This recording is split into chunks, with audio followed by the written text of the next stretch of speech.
વડોદરાને પૂરના સંકટથી બચાવવા ધારાસભ્યની માંગ. વિશ્વામિત્રી પ્રોજેક્ટ વહેલી તકે પૂર્ણ કરવા ધારાસભ્યોની માંગ છે. મુખ્યમંત્રી સાથેની બેઠકમાં ધારાસભ્યો સાંસદે આ ચિંતા વ્યક્ત કરી છે. 1200 કરોડની જાહેરાત બાદ માત્ર 40 કરોડ ફળવાયા હોવાનો આરોપ પણ લગાવ્યો છે. તો વહેલી તકે અન્ય નાણાં ફાળવી અને કામગીરી આગળ વધારાય તેવી પણ માંગ ઉચ્ચારવામાં આવી છે. મુખ્યમંત્રી સાથે બેઠક કરી અને ચિંતા વ્યક્ત કરાઈ છે. તો મંગળવારે ધારાસભ્યો અને સાંસદે બેઠક કરી હતી. વિશ્વામિત્રી પ્રોજેક્ટનું ઘણું કામ બાકી છે. યોગેશ પટેલ જે ધારાસભ્ય છે તેમણે જણાવ્યું છે.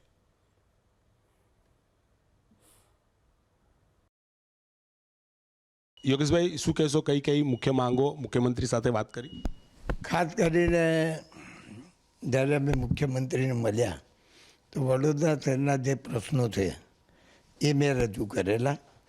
ખાસ કરીને જે વિશ્વામિત્રી પ્રોજેક્ટ એ માટે જે 1200 કરોડ રૂપિયા સરકારે આપવાના નક્કી કરેલા તેમાંથી 80 કરોડ રૂપિયા આવ્યા છે અને 40 કરોડ રૂપિયાના કામ થયા છે.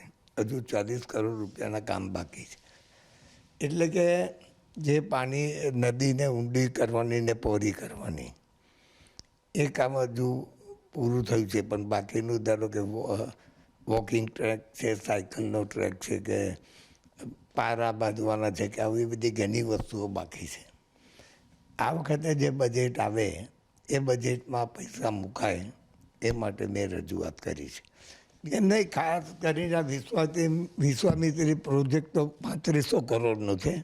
એમાં જે કોર્પોરેશન છે એ 1200 કરોડનો પ્રોજેક્ટ. પણ સિંચાઈ વિભાગ દ્વારા જે કામ થયું છે એ બીજા પૈસા પણ એમાં મુકાવવાનું છે. એની ડિટેલ મેં માગી છે સિંચાઈ વિભાગ પાસે.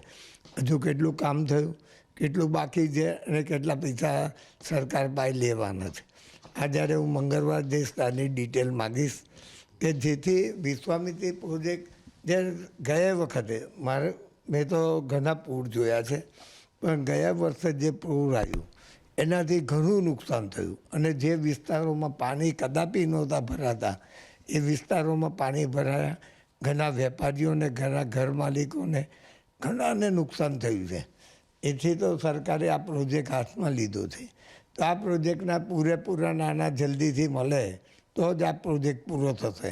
કારણ કે ટોટલી આ પ્રોજેક્ટ 4 વર્ષનો છે અને 4 વર્ષમાં આ પ્રોજેક્ટ સિંચાઈ વિભાગ અને કોર્પોરેશન પૂરી કરવાની છે. તો આ માટેના જો પૈસાનું પહેલાં બંદોબસ્ત થઈ જાય તો જ કામ જલ્દીથી શરૂ થાય. એટલે જ અમે જ્યારે મંગળવારે વડોદરા શહેરના ધારાસભ્યો અને સાંસદ ગયેલા ત્યારે આ મારી રજૂઆત થઈ નહીં. પણ આ વખતે જે પૂર આવ્યું ગઈ વખતે એ ઘણું નુકસાન કર્યું છે. એથી તો મુખ્યમંત્રી બી વડોદરા દોડી આવેલા અને એમને જ આ 1200 કરોડનો પ્રોજેક્ટ કોર્પોરેશનને સોંપેલો. એટલે આમાં જે ઘણી કામગીરી કરવાની બાકી છે.